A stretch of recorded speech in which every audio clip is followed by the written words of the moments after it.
बहुत पुरानी बात है। बौद्ध आश्रम में रहने वाले एक शिष्य को अकेलापन बहुत पसंद था। योग ध्यान वो आश्रम के दूसरे कामों को खत्म करने के बाद वो अक्सर आश्रम के सबसे एकांत जगह पर बैठ जाता। वह बैठा बैठा आसपास के चीज़ों का निरीक्षण करता रहता या फिर किसी चीज़ पर विचार करता रहता। जब वो अकेला होता तो सबसे ज़्यादा खुश होता था, चाहे वो आश्रम के कामों को करने के बाद कितना भी थक जाए। लेकिन जब वो खुद के लिए कुछ वक्त बिताता तो उसकी पूरी थकान समाप्त हो जाती थी। जब भी उसके मन में किसी बात को लेकर कोई उलझन होती थी तब भी वो किसी एकांत जगह पर जाके बैठ जाता और फिर ध्यान से उस समस्या पर विचार करता और फिर कुछ समय पश्चात उसका दिमाग शांत और स्पष्ट हो जाता। संक्षिप्त में कहें तो एकांत ही उसका सबसे अच्छा मित्र था। लेकिन उसका यूं अकेले अकेले रहना आश्रम के दूसरे बच्चों को बिल्कुल भी पसंद नहीं था, क्योंकि आश्रम के दूसरे बच्चों को जब भी मौका मिलता वो साथ में खेलते, मस्ती मजाक करते, गप्पे मारते और एक दूसरे की टांग खींचते रहते थे। लेकिन ये हमेशा ही एकांत की तरफ भागता। इसके केवल एक दो ही गिने चुने मित्र थे जिससे आश्रम के दूसरे बच्चे इसका मजाक बनाते थे। इसे तरह तरह के नामों से पुकारते, इसे घमंडी और सनकी तक कहते थे। हालांकि यह दूसरी तरह के बच्चों की बातों पर ध्यान नहीं देता, लेकिन फिर भी कभी कभी दूसरे बच्चों की बातों और हरकतों से इसे दुख पहुंचता था। एक दिन ऐसा ही दुखी मन से वह अपने गुरु के पास पहुंचा और गुरु को सारी बात बताई। उसे अपने एकांत में रहने से कितना प्रेम है ये भी बताया और दूसरे बच्चे उसके इस आदत की वजह से उससे बहुत परेशानी होती है। गुरु बहुत बड़े आत्मज्ञानी व्यक्ति थे। उन्होंने शिष्य की पूरी बात बड़े ध्यान से सुनी और फिर कहा कि बेटे, इसमें उदास होने वाली कौन सी बात है। महान सफलताएं अकेलेपन से ही शुरू होती है। अपने अकेलेपन को नकारात्मक मत समझो, बल्कि उसे एकांत समझकर खुद को जानने का प्रयास करो। तुम्हें एकांत पसंद है, इसका मतलब यह है कि तुम्हारा वास्तविक वजूद तुमसे मिलना चाहता है, इसलिए अपने एकांतपन का सम्मान करो। गुरु ने आगे कहा, मैं आज तुम्हें 8 ऐसी खूबियों के बारे में बताता हूँ जो अकेले रहने वाले लोगों में पाई जाती है और उन्हें दूसरों से अलग बनाती है। गुरु ने कहना शुरू किया, पहली खूबी जो एकांत में रहने वाले लोगों में पाई जाती है वो ये है कि ऐसे लोग दूसरे की तुलना में खुद के प्रति ज़्यादा जागरूक होते हैं। वह खुद के स्वभाव और आचरण के बारे में ज़्यादा गहराई से जानते हैं। ऐसा इसलिए होता है क्योंकि जब हम अकेले रहते हैं तो हमें खुद के बारे में सोचने का काफ़ी समय मिल जाता है, जिससे हम खुद के व्यवहार अच्छे से समझ पाते हैं। एकांत में रहने वाले लोग खुद की कमजोरी और ताकत को भी अच्छे से जान पाते हैं, जिससे वो दूसरे लोगों की तुलना में किसी भी खराब परिस्थिति का सामना बहुत अच्छे से कर सकते हैं। एकांत में रहने वाले लोगों की दूसरी खूबी यह है कि इनका व्यक्तित्व सबसे अलग, सबसे हटकर होता है। ऐसे लोग जो ज़्यादातर दूसरे लोगों के साथ रहते हैं या अकेले नहीं रह पाते, वो कितना भी कोशिश कर ले, लेकिन जाने अनजाने में ही सही, लेकिन दूसरों की व्यक्तित्व का कुछ हिस्सा उनके अंदर आ ही जाता है, जिससे उनके व्यक्तित्व में वो अनूठापन एवं निरालापन नहीं आ पाता है। उनका व्यक्तित्व कई सारे लोगों के व्यक्तित्व का विसरण होता है, क्योंकि एकांत में रहने वाले लोग अपना ज़्यादातर समय अपने साथ ही बिताते हैं, इसलिए वो दूसरों की बातों और विचारों से बहुत ही कम प्रभावित होते हैं। इनके अपने जीवन को जीने के खुद के बने नियम और कायदे होते हैं जिनका ये पालन करते हैं। ये किसी से भी आसानी से प्रभावित नहीं होते, इसलिए ऐसे लोगों की शख्सियत सबसे हटकर और सबसे अलग होती है। इसलिए इनके व्यवहार में एक अलग ही निरालापन होता है जो किसी दूसरे व्यक्ति को भी पसंद आ सकता है और नहीं भी। गुरु ने आगे कहा, अकेले रहने वालों की तीसरी खूबी यह है कि ये सकारात्मक सोच वाले लोग होते हैं। देखो, जब बहुत से लोग साथ होते हैं तो वहाँ एक दूसरे से तुलना, जलन, घमंड, लालच जैसे कई विचार अपने आप ही मन में आने लगते हैं और फिर इंसान इन विचारों के बस में आकर उल्टे सीधे काम करने लगता है।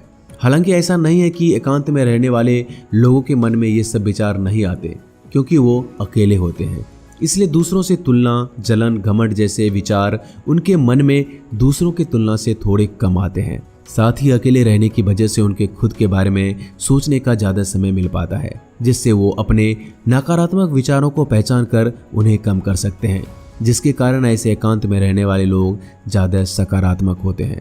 अकेले रहने वाले लोगों की चौथी खासियत यह है कि ये लोग ज़्यादा अंधविश्वासी और आत्मनिर्भर होते हैं, क्योंकि अकेले रहने वाले लोगों को अपने ज़्यादातर काम खुद ही करने होते हैं, इसलिए ये दूसरों की तुलना में ज़्यादा आत्मनिर्भर होते हैं। साथ ही ऐसे लोगों को दूसरों का काम पसंद नहीं आता, ये अपना काम खुद करने पर ही भरोसा करते हैं। साथ ही ये लोग कोशिश भी करते हैं कि दूसरों से कम सहायता लेनी पड़े, क्योंकि ऐसे लोग आत्मनिर्भर और अपने काम को लेकर स्पष्ट होते हैं। इसलिए ऐसे लोग अनुशासित भी होते हैं। ये अपने समय की कद्र करते हैं और दूसरों का समय बर्बाद भी नहीं करते। अकेले होने की वजह से ऐसे लोग एक निश्चित दिनचर्या का पालन करते हैं, जिनसे ये लोग ज़्यादा व्यवस्थित होते हैं और ये भी इनके अनुशासित होने का एक कारण है। गुरु ने आगे कहा, अकेले रहने वाले लोगों की 5वीं खासियत ये है कि ये लोग किसी भी चीज़ के बारे में बड़े ही गहराई से सोचते हैं। किसी भी चीज़ के बारे में बड़े ही बारीकी से और गहराई में जाकर सोचना अकेले रहने वाले लोगों की सबसे बड़ी खासियत है। इसलिए जितने भी लेखक, कवि और बड़े बड़े काव्यों के रचयिता हुए हैं, उन सभी को एकांत में रहना पसंद था, क्योंकि जब कोई व्यक्ति एकांत में होता है तो अपने अंदर की आवाज़ सुन पाता है। जितने भी आविष्कार हुए हैं उन सब का शुरुआत एक एकांत में हुआ है, क्योंकि एकांत में रहकर ही किसी भी चीज़ के बारे में बड़ी ही बारीकी से सोचा और समझा जा सकता है। 6ठी खासियत, अकेले रहने वाले लोग बहुत ही कलात्मक होते हैं, क्योंकि अकेले रहने वाले व्यक्ति किसी भी चीज़ के बारे में बहुत ही गहराई से सोच सकते हैं। इसलिए ऐसे लोग बहुत कलात्मक होते हैं। साथ ही अकेले रहने की वजह से इनके पास बहुत ही ज़्यादा समय होता है और ये ज़्यादा देर तक अपने काम में ध्यान केंद्रित करने में सक्षम होते हैं, जिस कारण से इन लोगों की जिस भी काम में रुचि होती है, ये लोग उस काम में बहुत आगे जा सकते हैं, क्योंकि इनके आसपास इनके ध्यान को बांटने वाला कोई नहीं होता। इसलिए ये जब तक चाहे अपने काम में खोए रह सकते हैं और यही कारण है कि ऐसे लोग बहुत ही रचनात्मक और कलात्मक होते हैं। दुनिया में जितने भी महान उन्नति करने वाले लोग हैं, उनमें से ज़्यादातर लोग ऐसे हैं जो एकांत में रहना पसंद करते हैं, क्योंकि एकांत ही सृजन का स्रोत है, एकांत में उन्नति है, एकांत में ध्यान है। 7वीं खासियत, अकेले रहने वाले लोगों में दूसरों के साथ रिश्ते बहुत ही गहरे और मजबूत होते हैं। हालांकि अकेले रहने वाले लोग ज़्यादा लोगों से अपने संबंध नहीं बनाते, लेकिन ये जितने भी लोगों से संबंध बनाते हैं सच्चे दिल से बनाते हैं। ऐसे लोगों के बहुत ही कम दोस्त होते हैं, लेकिन जितने भी होते हैं ये उनसे अपनी दोस्ती पूरी ईमानदारी से निभाते हैं। अक्सर लोगों को ये लगता है कि एकांत में रहने वाले लोग बहुत ही कम बात करते हैं, लेकिन उनसे पूछिए जिनसे ये दिल से जुड़े होते हैं कि वो उनसे कितनी बातें करते हैं। ऐसे लोग जिन्हें ये अपना मान लेते हैं, वो उनके सामने अपने पूरे दिल की बात रख देते हैं।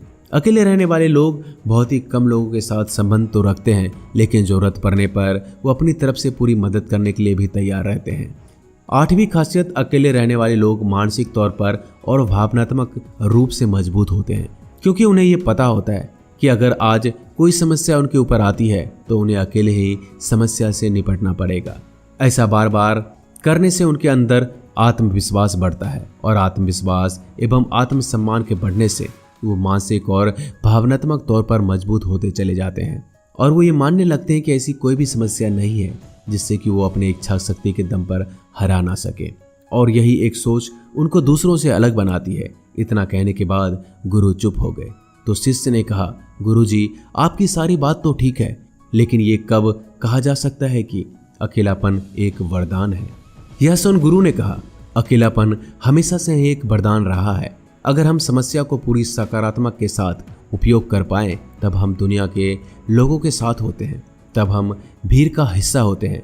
लेकिन जब हम अकेले होते हैं तो हम खुद के साथ होते हैं, और जब हम खुद के साथ होते हैं तभी हम अपने समय का सदुपयोग, खुद का आकलन, खुद की शौक सभी पर ध्यान दे सकते हैं और अपनी कमजोरियों पर भी काबू पा सकते हैं, और ऐसा कह सकते हैं कि सच में अच्छी की राह और इंसानियत का मंजिल पा सकते हैं।